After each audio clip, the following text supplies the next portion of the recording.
Alors, Ah, peut-être que tu peux nous faire une petite démo maintenant, parce que je pense qu'on va l'oublier sinon. ok, Pendant... ben on se l'a fait si tu veux, Allez, carrément, avec grand plaisir. Human Beatbox.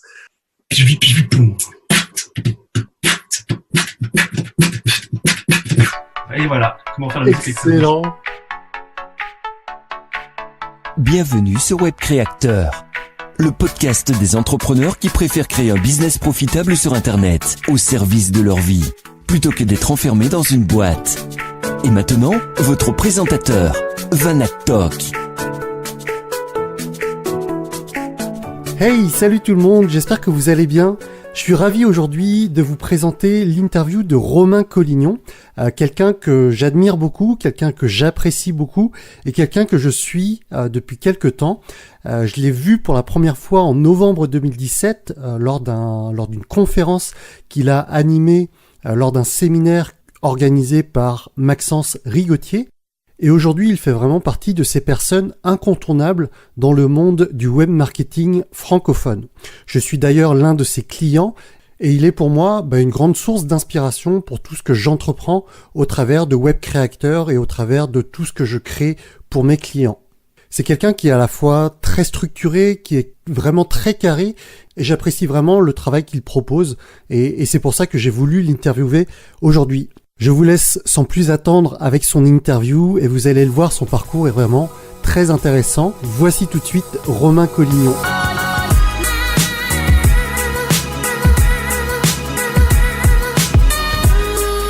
Salut Romain, comment vas-tu aujourd'hui ? Salut Vanak, ça va et toi ? Eh bien écoute, ça va génial. Est-ce que tu peux te présenter pour les personnes de mon podcast qui te connaîtraient pas ? Ouais, bien sûr. Alors je suis marketeur. Et j'accompagne depuis maintenant 3 ans au niveau du marketing Internet des top leaders de l'infoprenariat.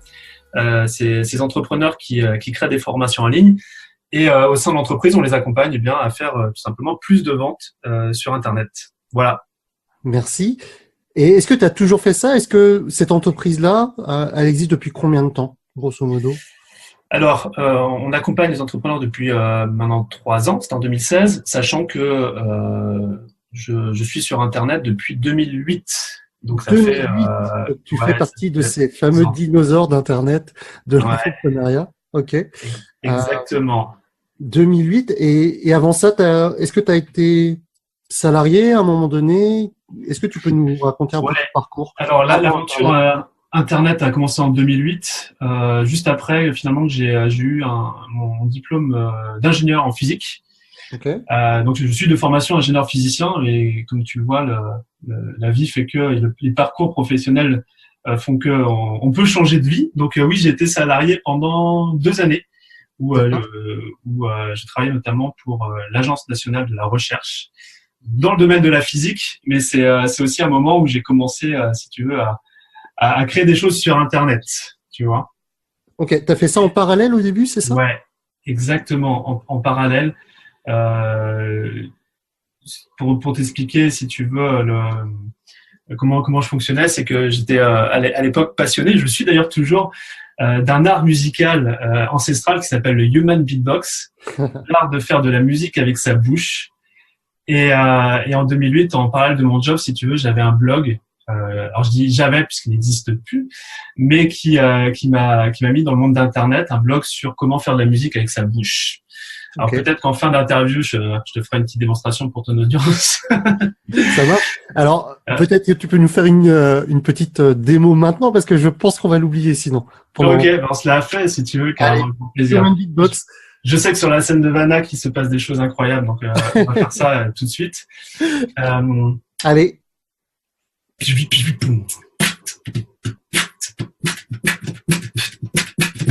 Et voilà, comment faire la musique. Excellent. Et tu sais que je vais prendre ces 15 secondes là, je vais les mettre en jingle de cet épisode. Ok, donc tu as démarré sur Internet avec le Human Beatbox en parallèle de ton activité de salarié.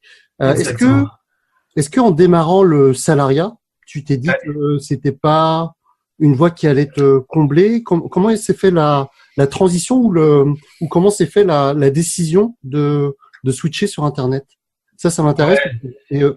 évidemment aussi dans ce cas-là il y a quelques temps et j'aime bien savoir les origines, les fondements de. Ouais, ça s'est fait progressivement, c'est-à-dire que quand j'ai fait une école d'ingénieur, donc le côté bien ancré de t'as un diplôme, t'as un job, tu continues dans une boîte un peu toute ta vie, c'est un peu le modèle que j'avais. Et c'est vrai que de commencer à aller sur Internet, notamment, là je te parlais du Human Beatbox, hein, c'était un des premiers sites que j'ai créé. Ça m'a juste ouvert au fait que bien certaines personnes partageaient leur passion sur Internet et arrivaient à en vivre.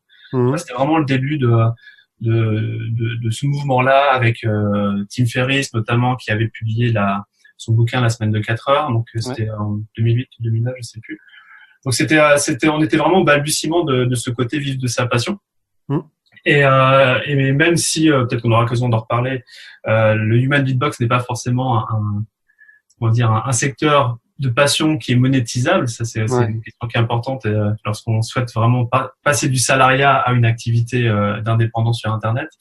Mais c'est comme ça que j'ai pris conscience qu'il était possible de faire certaines choses. Alors, ça s'est pas fait tout de suite. Je sais que certaines personnes, coupent les ponts, arrêtent leur job et se lancent dans l'aventure, brûlent les bateaux, comme on dit.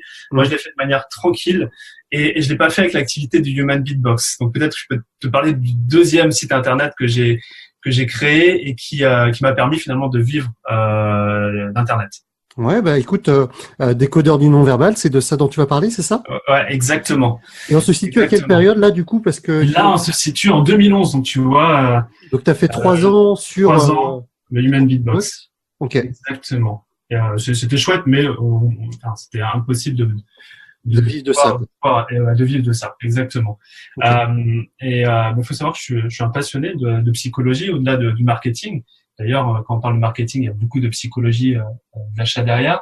Et si tu veux, j'ai monté un site en 2011 qui s'appelle le décodeur du non-verbal, qui parle de psychologie, mais qui parle aussi de comportement humain, à savoir de comment tu peux, à travers la gestuelle et le comportement de quelqu'un, comprendre ce qu'il ressent, comprendre ses intentions.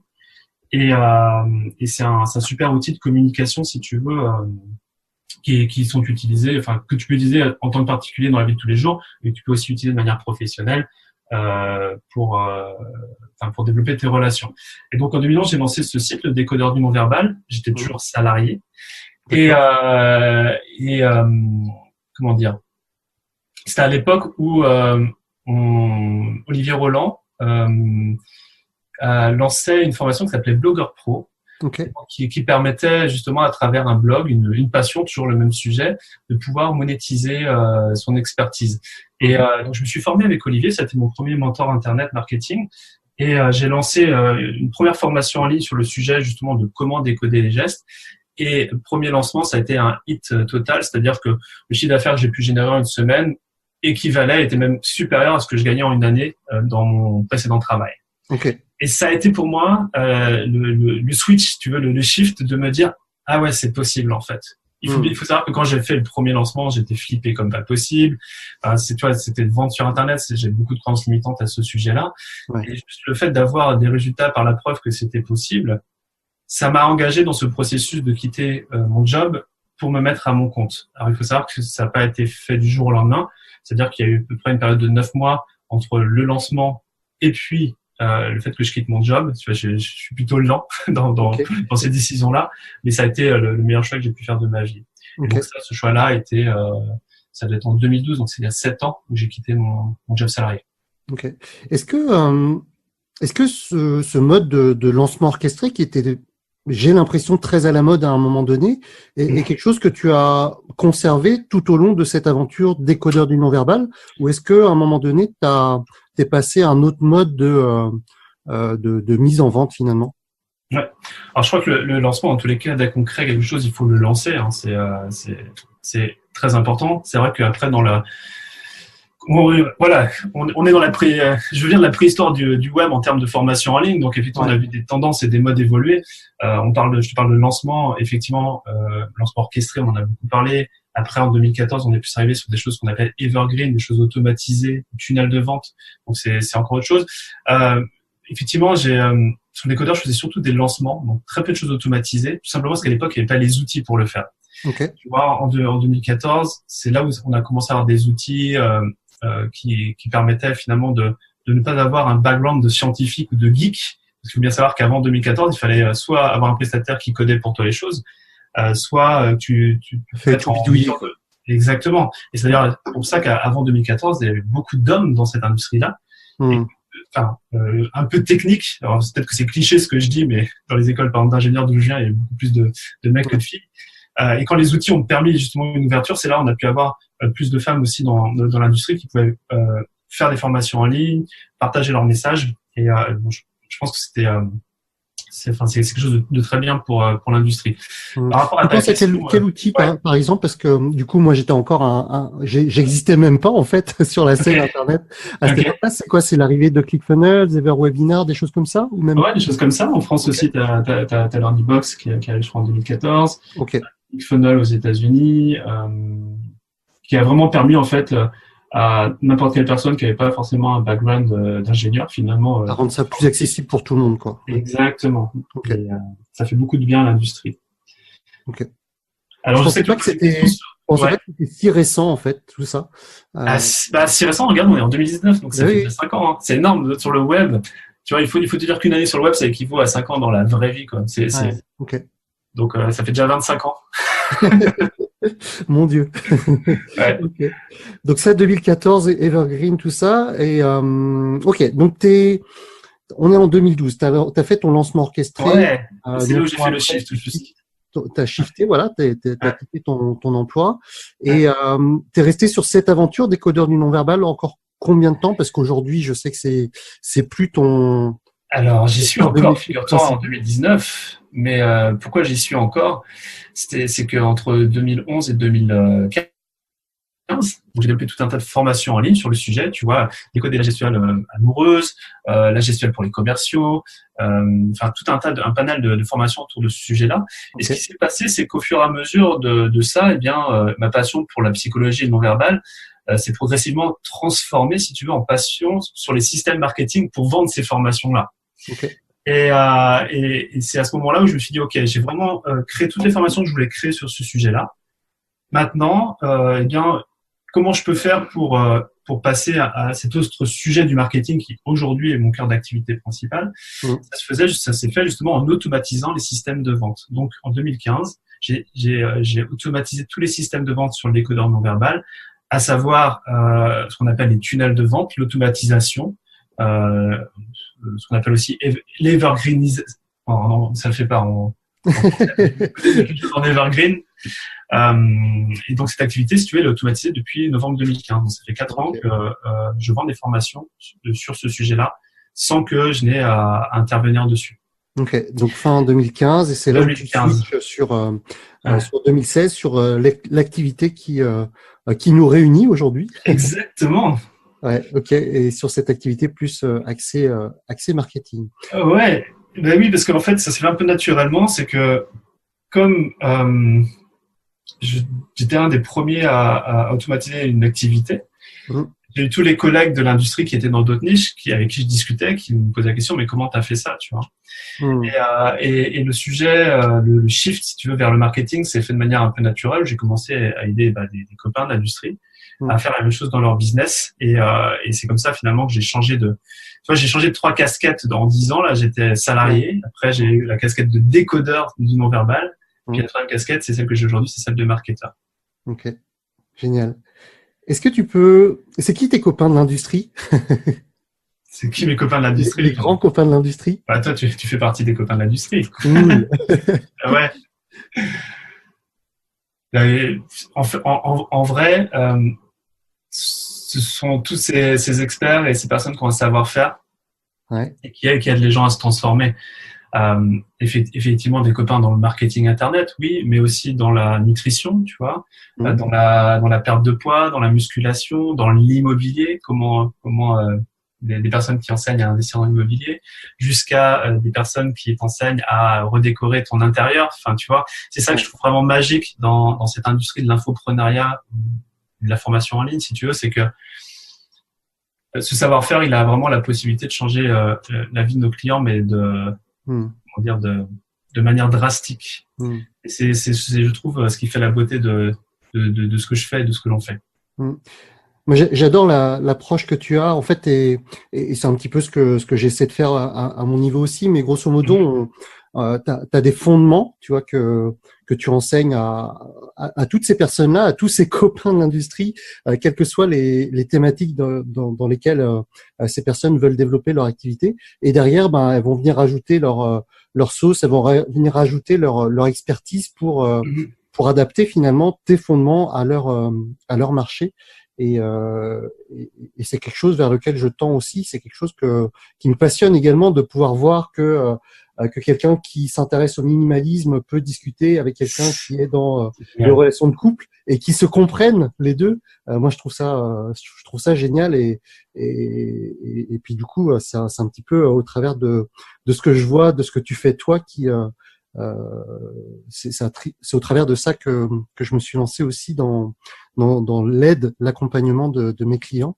Donc, je trouve ça très inspirant, Romain, en tout cas, tout ça. Merci, Yannick. C'est touchant ce que tu partages là. Faut qu'on le fasse à l'audio devant toute ton audience, mais merci beaucoup pour ce partage. Est-ce que tu peux nous décrire les grandes briques de ton business aujourd'hui, tu vois, par rapport aux immersions, par rapport au programme peut-être un peu plus complet? Est-ce que tu peux nous dire voilà les briques qui composent tout ça? Ouais, bien sûr. Alors aujourd'hui, moi, je fonctionne sur le programme d'accompagnement à l'année essentiellement. C'est-à-dire que quand on travaille ensemble, on est là sur du long terme pour que les résultats suivent derrière. Je le fais à travers deux programmes. Il y a tout d'abord le Mastermind 67 qui permet aux membres qui sont dans ce programme généralement, ces membres ont déjà généré plus de 100 000 euros de chiffre d'affaires via leur activité et on travaille ensemble pour aller atteindre le million de chiffre d'affaires. Et puis, il y a l'incubateur 56. Alors, pour ces chiffres-là, si tu veux, pourquoi 67 et 56? Tout simplement, dans 6, eh bien, dans 100 000 euros, tu as 6 chiffres et dans 1 million, tu as 7 chiffres. Donc, c'est passé du 6 au 7. Et l'incubateur 56, c'est d'atteindre les 100 000 euros. Donc, ça, c'est mon petit trick, comment dire, branding, pardon. Ouais, voilà. Voilà. Et donc, ce sont des deux programmes d'accompagnement que j'aime. Et si tu veux, j'ai lancé l'activité au tout départ via un groupe Facebook dans lequel justement, je te parlais des copains de l'industrie. Au départ, j'ai réuni une quarantaine de personnes sur ce groupe Facebook qui maintenant réunit plus de 1400 personnes, je crois. Ouais. Du secteur. Donc, si tu veux, par rapport aux briques du fonctionnement, c'est vraiment ce groupe-là qui aujourd'hui est ma source principale de prospects. Ouais. C'est aussi une source parfaite pour entretenir la relation avec son audience. Et puis, à partir de là, effectivement, je propose mes programmes d'accompagnement. Et aussi, tu parlais d'immersion, je crée des événements régulièrement qui s'appellent des immersions où je réunis cette communauté en présentiel sur Paris pour pouvoir travailler sur des sujets bien particuliers de leur marketing. Super. Donc ça, c'est vraiment les trois grosses briques. Hein. Grosso modo, tu as 2 programmes d'accompagnement à l'année. Ouais. Incubateur 56, dans lequel je fais partie. Yes. Mastermind 67, donc pour passer de 6 chiffres à 7 chiffres dans l'année. Et puis, donc les immersions que tu fais à raison d'une par trimestre, hein, c'est ça, une par saison? La fréquence actuelle, c'est ça, ouais. Ok. Génial. Et du coup, ces programmes-là, enfin, comment c'est arrivé historiquement? Est-ce que j'ai la réponse moi, mais comment est-ce que comment t'es arrivé à ces 3 programmes-là? Enfin, je parlais de programmes pour les immersions aussi. Ouais. Est-ce que tu as tout lancé d'un coup? Est-ce que tu as fait ça successivement? Comment ça s'est déroulé? Non, ça évolue. S'il y a bien une constante, et je pense que ça servira à ton audience, c'est que on a tendance dans nos métiers à vouloir faire plein de choses. Et moi, j'ai constaté que moins on fait de choses, mais mieux on les fait, plus ça marche à la fois pour les clients et pour l'activité. Donc, on peut être dans cette tendance à vouloir créer beaucoup de choses, et j'ai créé beaucoup de choses, mais j'ai surtout aussi simplifié. Il faut savoir que quand j'ai commencé dans le domaine du marketing, j'ai tout d'abord commencé, si tu veux, par du coaching, tout simplement, autour des tunnels de vente, autour de l'automatisation. Coaching en one-one, en individuel. One-one, exactement. Ça prenait 1 heure, ça prenait 2 heures, ce genre de choses. Et puis, je me suis rendu compte que, je te fais vraiment le cheminement, et je me suis rendu compte que les résultats en coaching, on délivre de la valeur, mais c'est vraiment dans le suivi et dans la continuité finalement que les résultats sont là. Et donc, ce coaching s'est progressivement transformé en ce que j'appelle du consulting. Alors moi, ma définition du coaching consulting, c'est du one shot. Consulting, c'est sur de la récurrence. Donc, j'ai commencé à accompagner de manière beaucoup plus récurrente des clients sur plusieurs mois. Et à un moment donné, si tu veux, je me suis rendu compte que j'étais capé en termes de personnes que je pouvais accompagner. C'est-à-dire que quand on accompagne des gens en coaching, en one-to-one ou en consulting, les clients reçoivent la valeur, ont des résultats, mais en termes de scalabilité de son propre business, de ton propre business, si tu veux, tu es limité. Et je me suis rendu compte tout simplement que plutôt que de délivrer en one-to-one, si je délivrais ça au sein d'un mastermind, c'est-à-dire de réunir toutes ces personnes-là au sein d'un même groupe qui a les mêmes objectifs, mais qui sont dans des niches différentes, en fait, la valeur apportée allait être supérieure. Et c'est ce qui s'est passé et c'est ce qui a permis de créer le Mastermind 67 à l'origine. Ça a été vraiment le déclic, si tu veux, de réunir en fait des cerveaux qui ont les mêmes objectifs, les mêmes valeurs, et puis d'avancer ensemble. Et au final, bien souvent, on peut se dire que le one-to-one apporte plus de valeur, mais pour le faire depuis maintenant 3 ans, très clairement, le groupe, et bon, tu as pu le constater toi aussi avec tes. Ouais, je suis en plein dedans en ce moment. Ouais, je suis en train de switcher justement coaching one-one vers cet effet de groupe et ouais, je le constate déjà alors qu'on est que au début de l'aventure. Ouais. Ouais, c'est ultra puissant. C'est ultra puissant parce que émulation, parce que partage, parce que collaboration, parce que il y a plusieurs cerveaux pour réfléchir à un seul problème. Enfin, c'est clairement ultra puissant, ouais, comme tu le dis. Ouais, et puis c'est très honnêtement beaucoup plus fun. En plus. Moi, j'essaie vraiment, tu vois, de maximiser dans l'activité les moments où on partage le plus de joie et d'enthousiasme avec les clients, et donc le fait de pouvoir structurer et de délivrer son expertise au sein d'un groupe et au sein d'un mastermind ou d'un incubateur, c'est pour moi la meilleure façon de faire le meilleur travail et que les clients soient le plus satisfaits possible. Ok. Le mastermind, il réunit combien de personnes aujourd'hui, ce mastermind 67? Alors là, cette année, il réunit 20 personnes. Est-ce que c'est un nombre que tu voulais caper ou est-ce que ce mastermind est voué à grandir? Alors, le mastermind est voué à grandir en termes de taille. Ceci étant dit, l'effet de groupe, ou si tu veux, le fait de pouvoir bénéficier d'un groupe, t'es limité en taille. Tu vois, les communautés ne peuvent pas excéder 20, c'est le maximum de personnes. Donc, le mastermind va évoluer d'une manière dans sa prochaine édition, de manière à accueillir plus de personnes. Mais il y aura toujours une nécessité, si tu veux, d'avoir des sous-groupes qui permettent cette émulation-là, tout en profitant finalement du cerveau global avec beaucoup plus de personnes. Donc oui, si tu veux, ça c'est quelque chose que je partage. Hein. J'invite vraiment tout le monde à expérimenter, c'est de se dire, une fois qu'on a lancé son produit, une fois qu'on a créé son offre, c'est de se demander comment, sur cette offre-là, je peux, dans une prochaine itération, dans une prochaine campagne marketing, permettre à 2 fois plus de personnes d'en bénéficier. Donc, comment avoir 2 fois plus de clients et de le faire avec 2 fois moins de ressources aussi. Parce qu'on peut avoir 2 fois plus de clients, mais si et 2 fois plus de revenus, mais si on perd 2 fois de liberté, si tu veux, en tant qu'entrepreneur, pour moi, ça fait pas sens. Donc, c'est toujours se dire ça, comment on peut accueillir 2 fois plus de personnes, mais tout en préservant ses ressources en termes d'énergie, de temps. Ouais, c'est ça. Et c'est ça qui est challengeant, c'est-à-dire qu'on va créer des process pour que la valeur soit toujours délivrée dans le produit, mais que du coup, ça soit délivré d'une manière différente, que ce soit pas forcément toi, l'entrepreneur, qui a créé ce produit-là ou ce service-là, qui soit derrière à délivrer. Et quand tu parles de ça, tu penses évidemment à la délégation, le fait d'avoir quelqu'un à tes côtés. Est-ce que tu as d'autres choses en tête, enfin, en automatisant certaines choses? Alors, il y a l'automatisation. J'ai employé un mot qui est pas le plus fun, mais qui est tellement serviable pour l'entreprise, c'est les procédures. Hein, parce qu'on peut déléguer à quelqu'un, effectivement, mais déléguer une procédure, déjà, d'enlever de son cerveau ce qui doit être fait et de l'avoir sur du papier ou sur Google Drive, par exemple. On utilise beaucoup Google Drive, nous. Ça change énormément les choses. Et puis aussi, moi, un des leviers que j'ai dans l'activité, c'est comment bénéficier ou tout au moins profiter des cerveaux de chaque client, tu vois, de leur énergie pour la mutualiser et apporter de la valeur au programme.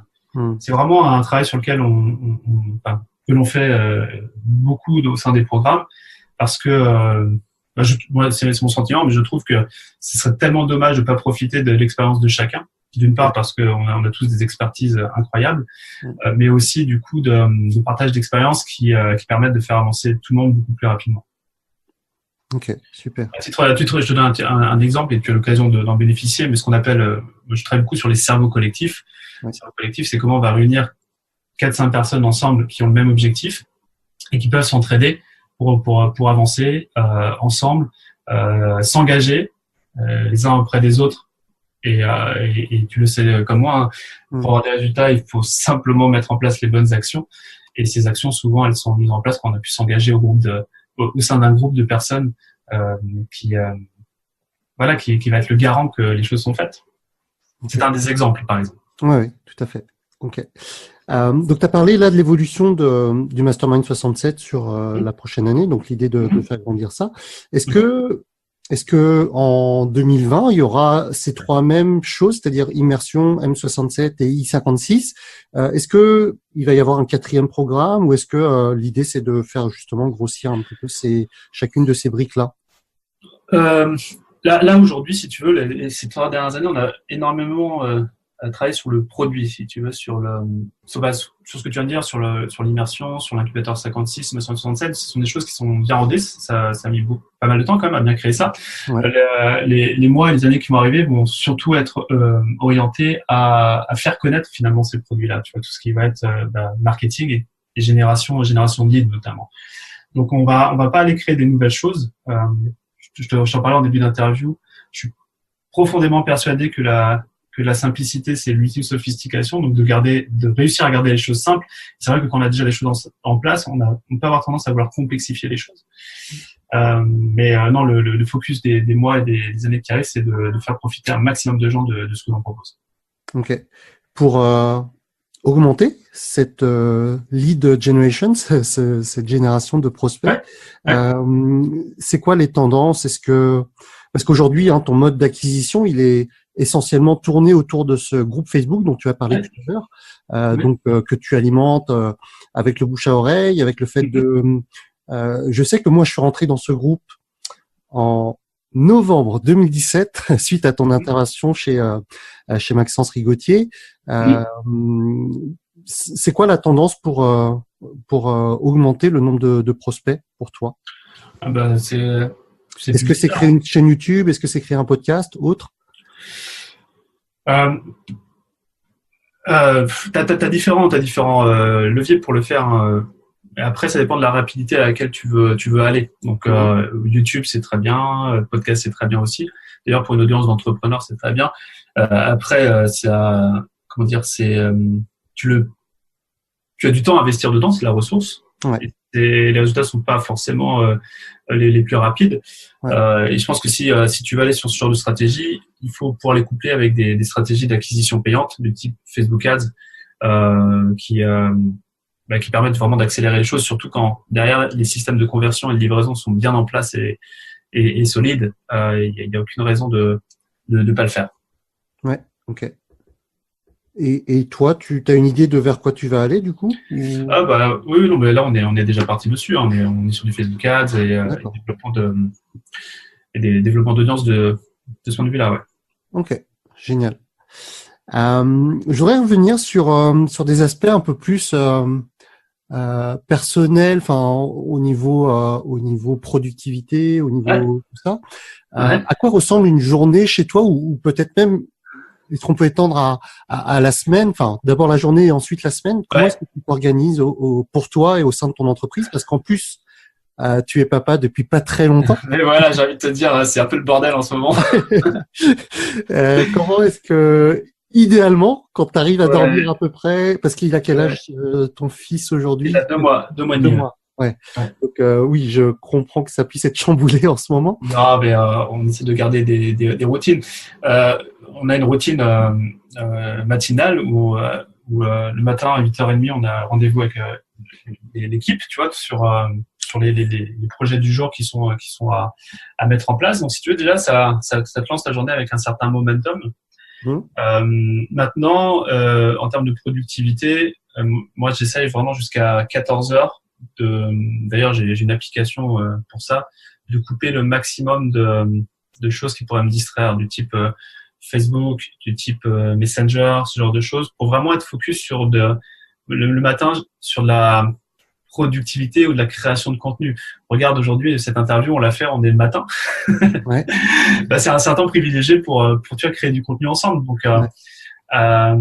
voilà comment je fonctionne. Après, on fonctionne aussi sur, on a une réunion avec l'équipe chaque semaine qui vise à dérouler la productivité de la semaine. Réunion de semaine qui est elle-même alimentée par une réunion qu'on fait mensuellement avec les objectifs du mois, et on va jusqu'à un degré trimestriel et annuel. Donc, si tu veux, chaque année, on a une réunion qui avec les objectifs de l'année, qui Ok. ensuite, de manière trimestrielle, on revise cet objectif-là et on décide, OK, qu'est-ce qu'on va mettre en place ce trimestre-là pour nous rapprocher de notre objectif annuel. Yes. Quand on a notre roadmap trimestriel, on va sur de la roadmap mensuelle. Donc, chaque mois, on va regarder ce qu'on a prévu pour le trimestre et on va mettre en place, on va décider des projets qui vont être mis en place dans ce mois-là. Mmh. Jusqu'à un degré, si tu veux, hebdomadaire et journalier. Mmh. C'est pour ça que j'ai conseillé du journalier pour aller jusqu'à l'année et repartir de l'année jusqu'au journalier. On va montrer que, si tu veux, ce qu'on fait au jour le jour est guidé par nos objectifs à l'année. Ok. Génial. Et du coup, dans la journée, ouais, productivité, créativité le matin et l'après-midi, Ouais. plutôt pour tout ce qui est, j'imagine, consultation de contenu, formation, Ouais. tout ça. Ouais. Alors, j'essaie, par exemple, les formations sur des choses, faire ça plus sur le temps du midi, tu vois, Ok. pour optimiser. Mais encore une fois, c'est marrant d'en parler puisque ces 2 derniers mois, comme ça a bien chamboulé, je suis pas aussi je suis plutôt un stacanoviste de la productivité quand j'étais seul, entre guillemets, quand il n'y avait pas mon petit garçon. Maintenant, ça a un peu changé les choses. Donc, j'ai pas le même regard et la même Ouais. Et façon j'imagine de que ça fonctionner. va évoluer. Bah oui, bien sûr.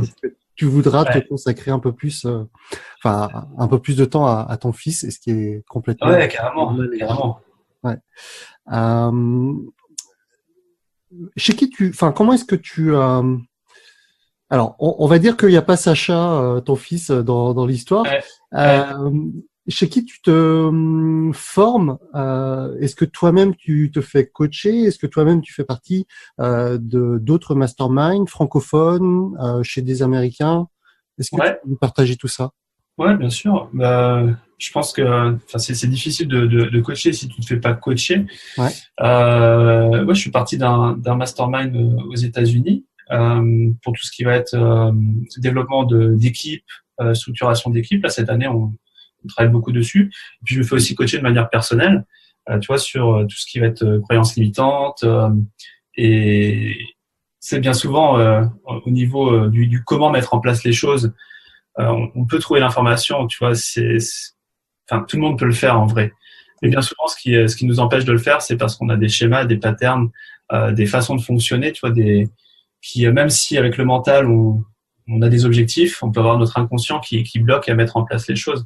Mm. Donc, je travaille aussi dessus en one-to-one pour débloquer ça, en fait. Et c'est vachement intéressant de faire ça. Et je crois qu'à chaque étape, finalement, de notre vie de businessman, d'entrepreneur, mais aussi à titre personnel, revisiter ça. Qu'est-ce qui, dans le passé, a pu instaurer des croyances limitantes, mais aussi comment, développer un pourquoi fort sur nos objectifs. C'est ce qui permet de mettre en place les choses. Et très clairement, les sauts quantiques que j'ai pu faire depuis 10 ans, Ouais. Et que je vais continuer à faire pour les 10 prochaines années, sont d'abord venus d'une prise de décision et d'un changement dans le mindset. Ouais, j'adore ce partage. C'est quelque chose que je constate pour moi aussi, évidemment, Bah oui. enfin voilà, moi en 3 ans j'ai évolué comme certaines personnes en 10, et comme probablement le Vanak d'avant aurait évolué en 10 voire 20 ans, et tout ça part juste d'une prise de décision et d'un constat qu'à un moment donné la vie qu'on vit est pas forcément celle qu'on voudrait pour soi plus tard. Donc ouais. Et si tu veux, par rapport à ça, moi c'est un truc là qui est assez récent que j'ai remarqué. que je peux partager, je pense que ça peut être intéressant.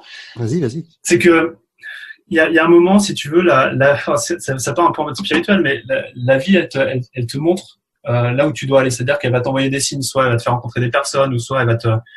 Il y a des choses qui se passent, et soit tu es à l'écoute de ça, et tu peux en tirer profit, soit tu as tes croyances limitantes qui, du coup, si tu veux, vont même pas voir le truc. Et moi, depuis maintenant, 6 mois, lorsque je sais que j'ai une décision à prendre, en fait, je dois aller vers un résultat, je prends une décision qui m'empêche de faire marche arrière. Tu vois, là récemment, je me fais coacher là par un thérapeute, et c'est ultra intéressant. Sauf qu'il y a un moment, quand j'ai vraiment pris conscience qu'il fallait que je le fasse avec cette personne-là, j'étais le voir et je lui dis, écoute, fais-moi, comment tu fonctionnes, c'est combien? Ok, il me dit, envoie-moi la facture tout de suite. D'accord. Donc en fait, j'ai payé la facture directement, et en fait, à travers nous connaissant, je savais que c'était bon pour moi, il fallait que je le fasse, et d'ailleurs, c'est très très bon. Et juste le fait de s'engager de cette manière-là sur le moment où mon pourquoi était très très fort, je savais que c'était le truc à faire. Donc j'écoute beaucoup mon intuition maintenant sur ce genre de choses. Autant avant je le faisais moins, c'est ce côté un peu ingénieur où tout doit être carré. Autant maintenant, tu vois, j'écoute un petit peu ce qui se passe autour de moi C'est rigolo que tu aies pris cet exemple et sur cette période de 6 mois parce que exactement le déclic. Et c'est pour ça que j'ai rejoint l'incubateur 56. J'ai payé direct parce que je savais que c'était bon pour moi. Et même si c'était hyper challengeant, même si le Vanak d'il y a 1 an aurait repoussé cette opportunité, sans même en prendre, sans même creuser la chose, c'est vrai que moi j'ai tendance à aller vers ça aussi aujourd'hui. Et ça c'est vraiment très récent aussi chez moi. Et ça facilite beaucoup les choses. Et plus tu as avancé, tu vois là, je vois en 3 mois, tout ce que tu as mis en place, c'est juste dingue. Plus tu avances, plus tu arrives à un niveau de conscience, tu vois, qui va te limiter dans un certain gap. Et à un moment, tu vas trouver les personnes en fait vont arriver dans ton environnement de manière naturelle. C'est ça. C'est ça qui est assez magique. Et il faut juste être à l'écoute de ça et de se dire ok. Bon voilà, je sais que le plus dur c'est peut-être d'identifier qui va pouvoir te faire passer un gap. Alors des fois c'est qui, des fois c'est une situation, c'est un événement. Souvent c'est un qui quand même. Et puis une fois que tu l'as, hop, tu le chopes et tu essayes d'aspirer son cerveau, quoi. C'est ça, génial. Tu parlais tout à l'heure on a parlé de l'évolution de ton entreprise sur la prochaine année. Comment toi tu te vois dans 3 ou 5 ans? Enfin, toi et ton entreprise, du coup. Ouais, alors c'est ça, c'est intéressant parce que justement, c'est un point sur lequel je travaille avec mon coach. Okay. Et aujourd'hui, j'ai pas forcément la visibilité et on travaille justement sur pourquoi j'ai pas forcément cette visibilité-là. D'accord. Ce que je te propose, c'est qu'on fasse une interview si tu veux dans quelques mois et avec grand plaisir, je te partagerai ça. Ok, génial. Merci pour tous ces partages, Romain. J'aimerais finir avec toi avec 3 questions que je pose régulièrement à chaque fin d'interview. La première, c'est est-ce que tu aurais un objet que tu as acheté récemment, disons dans les 6 derniers mois, qui coûterait moins de 100 € ou à peu près cette somme-là, et que tu conseillerais ou que tu conseilles à tes proches, tes amis, tes collègues? Dans les 6 derniers mois, alors c'est un tout petit peu plus de 100 €. C'est ok de partager ça, je crois que c'est dans 200. Ça s'appelle Muse, M-U-S-E. Yes. En fait, donc c'est pas le groupe. C'est pas le groupe. Non, c'est pas le groupe. Mais, c'est un bandeau que tu mets autour de la tête. Alors, faut taper sur Google pour voir à quoi ça ressemble. Et qui permet en fait de méditer. Et pourquoi je l'utilise et pourquoi ça change beaucoup de choses pour moi, c'est que on m'a toujours parlé de la méditation, comme quoi c'était quelque chose d'important, et j'en prenais conscience, sauf que quand je cherchais à méditer, je savais pas en fait si je méditais ou non. Et c'était ultra frustrant. Soit je m'endormais, enfin bref. Et en fait, ce bandeau, qu'est-ce qu'il permet, c'est qu'il est connecté à une application sur ton smartphone. Et il va mesurer les ondes cérébrales que tu émets dans ton cerveau. Et tu as, grâce à l'application, un feedback audio, donc avec tes écouteurs. Alors, du coup, je partage aussi le fait que j'utilise ce bandeau Muse depuis très peu de temps. Depuis 6 mois à peu près aussi. Et je partage ce que tu dis en rajoutant que c'est un retour immédiat. C'est-à-dire que au moment où votre esprit pense à autre chose ou à un truc trop éloigné, il y a une musique, un truc sonore qui fait que vous êtes presque obligé de revenir en fait.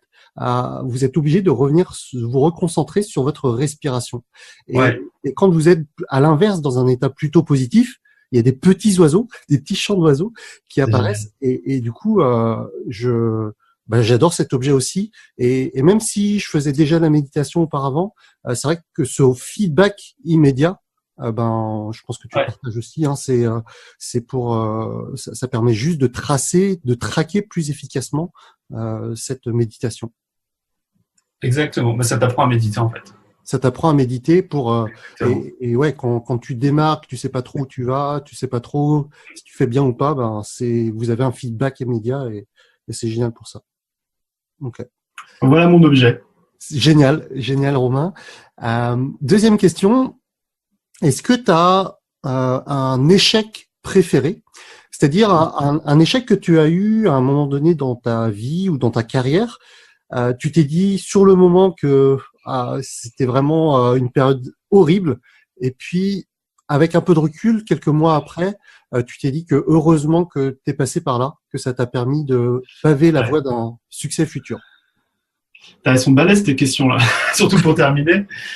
Il y en a un qui me vient à l'esprit et qui était peut-être ma plus grande leçon marketing. Je te partageais dans le début de l'interview de cette première niche sur laquelle j'ai voulu créer un business sur Internet, qui est celle du Human Beatbox. Et tu vois, j'ai développé ça pendant 3 ans en parallèle de mon job. Et secrètement, je rêvais d'en vivre, hein, tu vois. Et sauf que je me suis rendu compte que le Human Beatbox, à la base, ou tout au moins si on peut parler de niche autour du Human Beatbox, c'est pas la niche la plus adaptée pour créer un business. Et je vais te partager cet échec, c'est-à-dire que, en général, si tu veux transmettre ton savoir, c'est bien qu'il y ait un maximum de personnes qui sont intéressés par ton savoir. Il faut savoir qu'il y a 10 ans, le Human Beatbox, alors là, c'est un peu plus développé maintenant, 10 ans après, mais c'était un mouvement underground où personne, finalement, c'était un mouvement d'initiés, donc il y a très peu de gens qui connaissaient ça. Donc, déjà, c'est une première erreur. C'est-à-dire que c'est bien de vendre quelque chose quand il y a des gens, tu vois. C'est ouais, exactement. Le deuxième truc, c'est que quand tu adresses un marché, c'est bien qu'il y ait de l'argent finalement dans ce marché, que les gens sont prêts à dépenser pour acquérir ton savoir. Et il faut savoir que le Human Beatbox, c'est bien une grande partie des personnes qui en faisaient voulaient faire la musique, mais n'avaient pas les moyens de s'acheter un instrument de musique, d'où le fait de le faire avec la bouche. Donc, tu vois, deuxième erreur marketing sur le marché. Et puis, finalement, il faut bien comprendre que faire de la musique avec sa bouche, c'est pas vraiment un problème en soi. Sauf, ceux pour qui c'est un problème, c'est que c'est vraiment un problème. Et quand tu adresses dans l'infoprenariat un marché, c'est bien que de base, il y a un vraiment problème saillant à résoudre.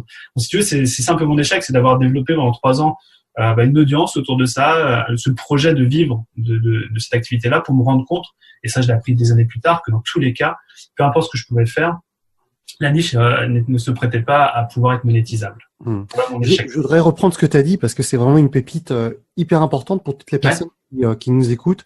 Donc là, tu as parlé de 3 axes finalement sur lesquels il faut se concentrer lorsque vous êtes dans une situation où vous voulez développer un marché. La première chose, c'est qu'il y ait une masse critique, des personnes qui connaissent votre sujet et qui voudraient acheter quelque chose dans cette thématique. La deuxième, c'est est-ce qu'il y a un problème vraiment que vous pouvez adresser à ces personnes-là. Donc le problème, la masse critique et puis est-ce que les gens sont prêts à investir de l'argent dedans, tu vois? Est-ce que les gens sont prêts à investir de l'argent dedans? Okay. Exactement. Et moi, j'en ai une quatrième, si tu veux, que j'ai fait évoluer. Une quatrième. Vous aimez travailler. Exactement. Moi, je crois que c'est ultra important lorsqu'on adresse une niche tu vois, il faut faire ça avec le cœur. On est des coachs. Et si on n'est pas motivé par les clients avec qui on bosse, enfin, si on n'est pas énergisé, moi, c'est vraiment un critère pour savoir si je vais bosser avec quelqu'un. Est-ce que il me remplit d'énergie ou est-ce qu'il me vide d'énergie? Je crois que c'est aussi ultra important pour qu'on puisse développer quelque chose de grand sur le long terme. Ok.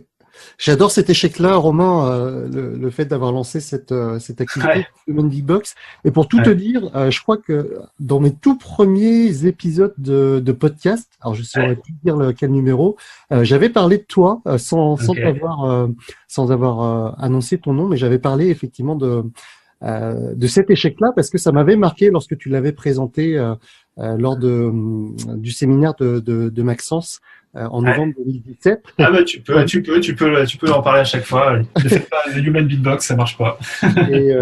Mais en fait, c'est vrai pour pas mal enfin c'est pas que c'est vrai pour pas mal de thématiques, mais je pense que n'importe qui voudrait se lancer dans un business en ligne peut avoir ces questions-là.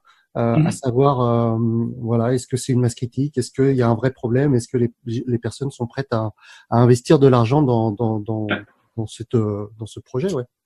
Ouais. Et ce qui se passe par rapport à ça, c'est que on n'est pas obligé d'avoir les 4 critères, hein, bien entendu.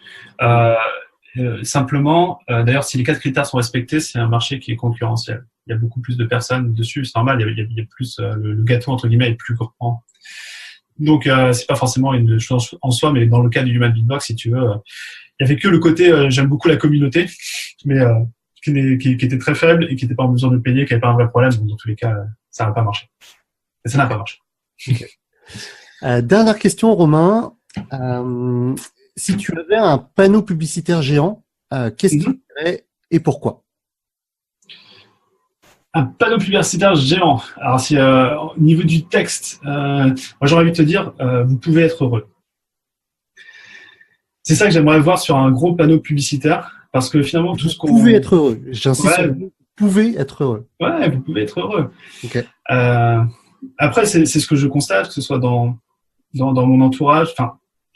Dans l'entourage professionnel, j'ai le sentiment que cette notion a déjà été comprise, tu vois. Les personnes qui vont écouter ton podcast ou qui s'intéressent et qui veulent développer ont déjà pris conscience qu'ils pouvaient être heureux en dehors du salariat, par exemple.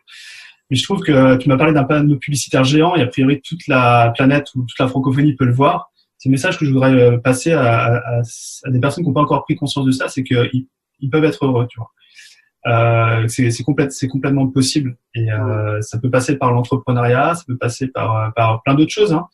Mais moi c'est vraiment le truc, si j'avais un message global à faire passer, c'est ça. Je suis souvent frustré et triste de voir que des personnes ne s'autorisent pas à être heureux, ils sont dans des schémas tu vois, qui les desservent. Et voilà. Ouais, j'adore ce message. Du coup, c'est quelque chose que je véhicule encore souvent sur Prendre sa vie en main, ma chaîne YouTube, ouais. Où je disais, finalement, si tu prends 2 personnes qui sont exactement dans les mêmes circonstances, l'une peut très bien voir, c'est un peu l'histoire du verre à moitié plein et à moitié vide, hein. Une personne avec les mêmes circonstances peut être complètement désemparée, être triste, être machin, et à côté, juste parce que l'autre personne a une interprétation différente de la situation, eh bien, elle peut se sentir heureux. Et tout ça, ça se passe juste dans les messages que tu véhicules au travers des circonstances qui se passent, quoi. Enfin, c'est ton interprétation qui fait qu'à un moment donné, c'est soit positif, soit négatif, ou alors soit tu considères que ce qui est négatif à un moment donné, c'est ce qui est nécessaire pour derrière arriver à un temps plus joli. Après chaque tempête, il y a le soleil et voilà. C'est ça, quoi. Écoute, voilà, sur ce panneau publicitaire, j'aimerais bien cette image d'un ciel gris qui se transforme en soleil. Génial. Écoute, Romain, je pense que c'est une excellente façon de terminer cette interview. Je te remercie infiniment. Comment est-ce que les gens peuvent rentrer en contact avec toi? Est-ce que tu as un site à partager? Bien sûr. Alors, peut-être 2 moyens. Il y a le premier, c'est le site internet qui s'appelle romaincollignon avec 2L.com. Okay. Sur lequel on peut retrouver pas mal de choses. On trouve d'ailleurs ton interview dessus. Okay. Et puis après, si vous voulez vraiment qu'on commence à interagir et à échanger, c'est de rejoindre le groupe Facebook privé dont j'ai parlé dans l'interview. Il suffit d'aller sur Facebook et taper groupe Facebook Tunnel de Vente. C'est le nom du groupe et là, avec grand plaisir de vous accueillir pour pouvoir vous aider et vous filer des conseils sur la création d'activités. C'est un grand plaisir. Génial, Romain. Merci infiniment pour ton temps. Merci pour toutes les pépites que tu as partagées durant cette interview. Et puis, moi, j'aurai un plaisir de te retrouver très rapidement. Et puis, voilà. Merci à toi. Salut, Vanak. Salut, Romain.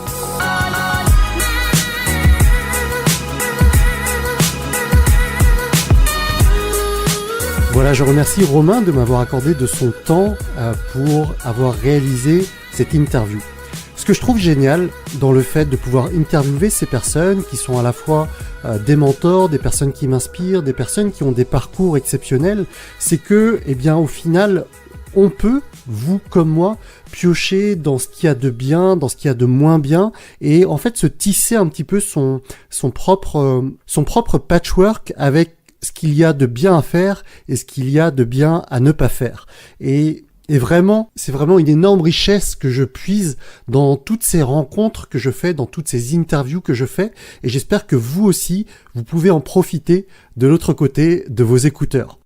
Si je devais ne retenir qu'une chose de Romain, de ce que j'ai appris de lui, c'est vraiment cette notion d'épigénétique, chose que vous avez déjà peut-être entendu parler, c'est juste le fait que l'on se nourrit en fait des personnes qui nous entourent, que l'on se nourrit des victoires des personnes avec qui on passe du temps. Et c'est Romain qui m'a inspiré la création d'immersion dans mon propre programme d'accompagnement, tout simplement parce que c'est au travers de l'entraide des uns et des autres, c'est au travers des échanges, au travers des cerveaux collectifs que j'ai inclus dans mes immersions, que je me rends compte de la puissance d'un groupe, que je me rends compte des choses que l'on peut accomplir lorsque l'on est bien entouré, lorsque l'on est bien accompagné.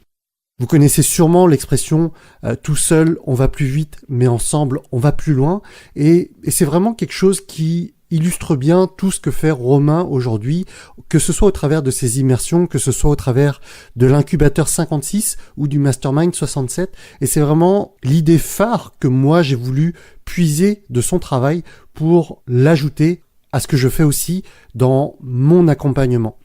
Et si vous faites partie de mon groupe Facebook Le Coin des Infopreneurs, ou si vous regardez sur mon profil personnel Facebook, vous avez dû voir passer des images de mon immersion que j'ai organisée en avril. Vous avez peut-être aussi entendu l'épisode précédent, l'épisode 35, durant lequel j'ai fait un petit peu des mini-interviews de participants qui étaient présents à cette immersion. Et je considère vraiment que ces immersions sont des moyens de transformation ultime. C'est-à-dire que, comme on le disait la semaine dernière, en 2 jours, on se transforme beaucoup plus, on agit sur son business beaucoup plus que parfois pendant 6 mois, comme ça a été le cas pour certains participants de ma première immersion. Si vous aussi, de votre côté, vous avez l'impression que vous avancez plus vite tout seul, mais qu'à un moment donné, vous vous sentez capé, eh bien, n'hésitez pas à prendre contact avec moi. Alors, le plus simple, c'est de prendre rendez-vous sur webcreator.com/rdv, webcreator.com/rdv comme rendez-vous.